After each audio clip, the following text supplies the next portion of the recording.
Muse Music Store and Mahaska County Conservation Board presents Eveland Access Summerfest Music by the River 2024. June 1st from noon to 10 p.m. featuring 8 musical artists with live music, activities like bingo, sand volleyball, and cornhole, food, and much, much more. It's a free event at the Eveland Access Campgrounds at 2890 Galveston Avenue, Oskaloosa. Bring a friend and have a lot of fun at the Eveland Access Summerfest 2024 Music by the River, June 1st from noon to 10 at the Eveland Access Campgrounds.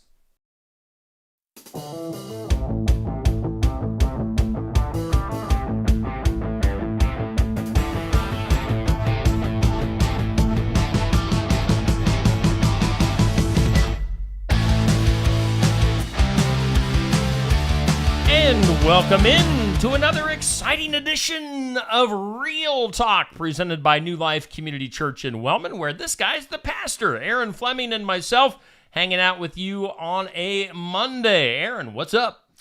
Well, it's always good to be together, Steve. We always have to start off wondering what rabbit trail we're going to go down. This way or that way? We are about as attentive as a pair of squirrels in a bouncy house. Yes. Squirrels in a bouncy house. That's Aaron and Steve. But we'll get around eventually to talking about something worthwhile. Last week we were talking about peace. Yes. And how do you maintain inner equilibrium when all kinds of crazy stuff is going on around you? It could be if you're young parents and you got some kids running around. But how was that being the dad of just one kid? Like, in our household, it wasn't too terribly bad, right? Riley had a pretty good demeanor about her, so it never got. I mean, she had her moments, and we had our moments as parents. Sure. And I think this is a trait that's typical of only children and oldest children. But a lot of times those kids will be pretty compliant and be pretty good rule followers. And so our oldest, our son David, who's just about the same age as Riley, was a pretty compliant, pretty good kid. But we ended up with 4, and there were definitely some moments, probably more for Melissa than for me. I was at work and stuff like that, and you come home and the wife has smoke coming out of her ears, and I said, well, maybe I ought to take the kids for a little bit here. So maybe some of our listeners are in that kind of a situation with small kids at home. Maybe you're going through a job transition. Anybody in present company ever go through a job transition that was a little destabilizing? Yeah. About a year ago now. Yeah. I've experienced some job transition myself in the last year, and I actually had an invitation after thinking I was done with coaching. I got an invitation from another school to apply for a coaching job. Okay. And boy, was it that, it was intriguing. It was really intriguing. Yeah. And I kept praying about it, and God kept saying, don't do it. But I kept asking over and over and over. And I didn't feel good until I replied and said, thanks for the invitation, but I need to pass it up. Yeah. And then my stomach settled. I did not have diarrhea on that occasion. If you missed last week, I was telling a really fun story about being in a conflict and having so little peace that I ended up, The unrest went to your stomach. Yeah. Hey, how do you like that? 2 weeks in a row. We've been able to talk about that. We've got other things that unsettle us. Maybe a change in church, a change in your friendship group. Ooh, I remember some of those in high school. People start going different directions in life when they get driver's licenses, Yeah. So maybe there's a change in your girls, relationships that can cause some unrest. Oh my goodness. Oh, Lord have mercy. I'm really grateful to not have to date anymore. I've told Melissa under no uncertain terms is she to die anytime soon, because I'm afraid that I would be not a very happy single person, but I really don't want to have to go through the turmoil of being on the dating scene. So for no other reason, if my wife is listening, please stay alive. So here's one more area that might be bringing some of our listeners a little bit of sense of anxiety and unsettledness. How about politics? Yeah. Is anybody upset about that at all these days? I think everybody's upset about something about politics. We are in an election year. Yep. So fun. We got past the primaries. So that was good. But that general election is looming, and there's going to be signs and posters and stuff on TV, and everybody's going to be painting everybody else to be an absolute monster, right? Yes. Yeah. We couldn't just sit down and say, you know what? I disagree with Joe or with Don about some of these policy issues. It can't just be that. The other guy has to be a total monster. You have to right? trash your Yeah. It can't just be about what you're about. It has to be what the other person has done. Can you believe that? Can you believe that he was seen, giving Satan a foot rub?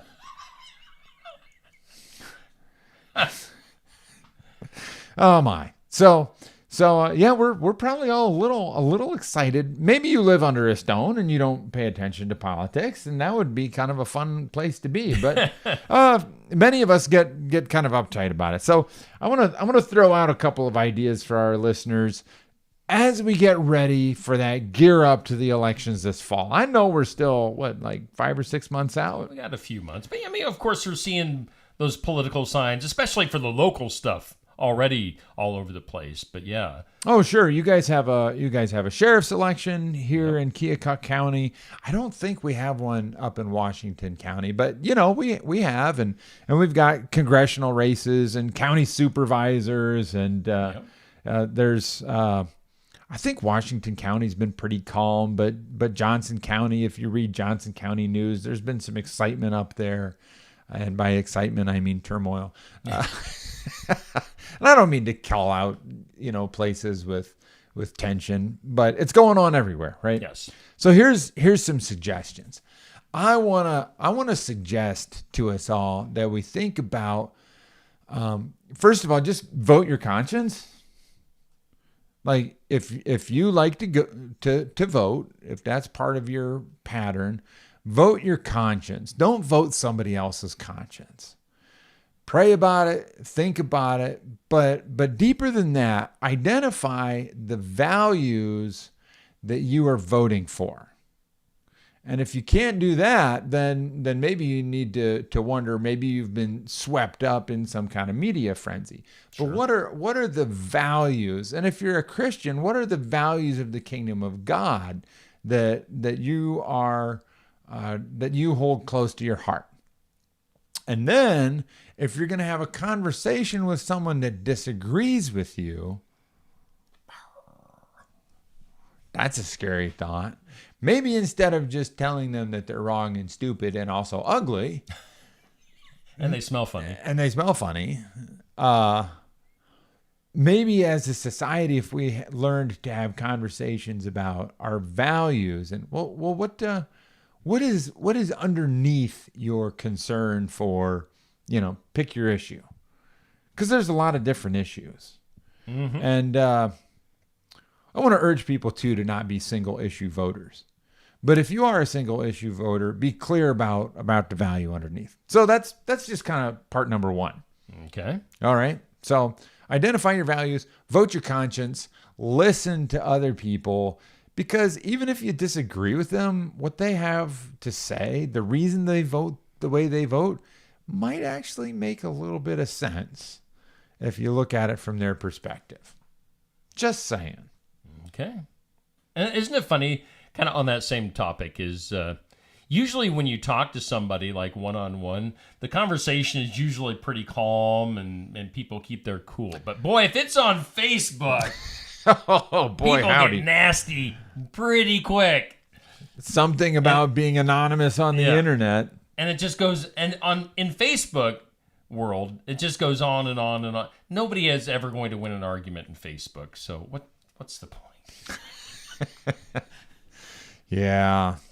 Anyway, what's your second point? Okay. My second point is especially for people who are Christians. I think the first point can apply to everybody, whether you're a Christian or Muslim or atheist or whatever. That's just kind of a message of respect. But for Christians living in the world and trying to please God with their actions, I want to remind us of our first and most important mission on planet Earth. And I'm kind of preaching to you a little bit out of the book of 2 Corinthians chapter 5. And if you want to look up verses 16 through 21, basically the Apostle Paul is reminding his friends in the city of Corinth that our primary mission in the world is to be ambassadors for God.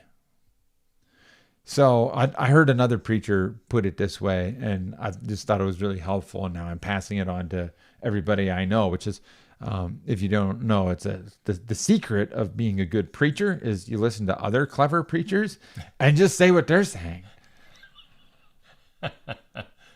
I'm not really kidding, but I do like to have some original thoughts of my own. Yeah. But boy, if you hear somebody else say something good, grab a hold of that. Yeah.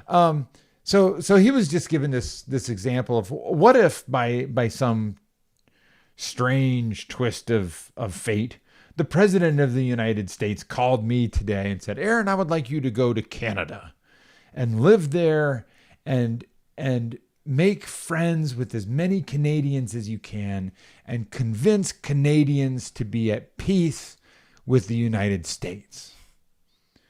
And so I say, oh, okay, yeah, I'll do that. So I moved to Canada, but before long, I really start to like Canada. I'm really doing the maple syrup thing, and I learn how to do curling. And you live in an igloo? I live in an igloo. I ride around on a dog sled. I join the Canadian Mounties. I've got all of the stereotypes down pat, right? But then something weird happens. Like the Canadians start fighting each other. Uh-oh.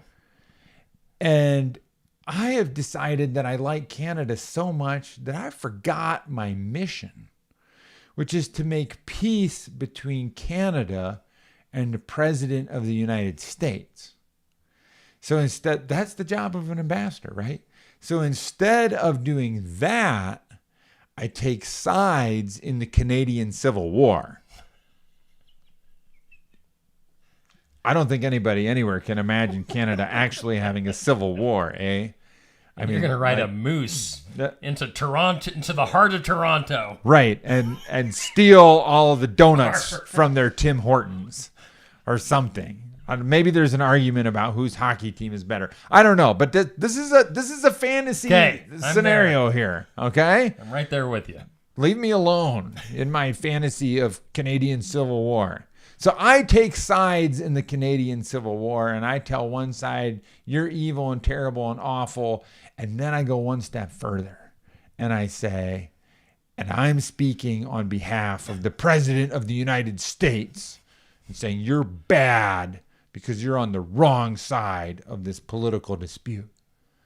Oh, I think I'm going to get a call from the president. And he's going to say, dude, I sent you there to make peace between me and Canada, not to get involved in their civil war. So let me come back to politics here in the United States. God sent us to the community that we live in to make peace between Americans and God, not to pick fights, not to pick sides in America's political squabbles. Now, are there important decisions to be made? Yes. Do you have strong convictions? Yes. Do you want the best for your community, your town, your state, your country? Yes. And so that's why we get fired up about politics. Best case scenario, right? Because we want we want our leaders to make good decisions that bless people, okay? And that's fine. But we really need to be careful that we stay focused on our number one mission, which is making peace between God and sinful rebels. And I don't mean the Libertarian Party. I mean all of us who are lost in sin. So I think if we stay focused on the main thing, we'll have more peace in our own hearts, and maybe we'll be able to have some constructive conversations with the people around us too. How does that sound? Sounds good. All right. I'm all for it. So Sign me up. Friends, be careful what you share. Those memes on Facebook that seem funny, like, haha, I'm going to own the libs, or I'm going to own those right wingers. Back away from the mouse button. Does anybody use mouses anymore? You are using a mouse right now. Back away from the touch screen. Whatever it is, back away. Back away. Don't do it. Be an agent of peace and the kingdom of God, even in an election year. That is all. That is all. The end. The end. Hey, everybody. Thanks for joining us. Again, I'm the pastor of New Life Church in Wellman. Join us on Sunday morning if you're looking for a church where we focus on God and where we make friends and where we have some fun, too.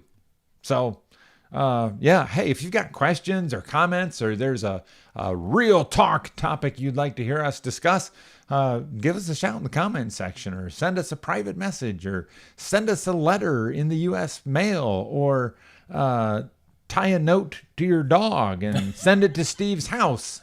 And we'll answer your questions or talk about the topic you're interested in. Now, that's really all.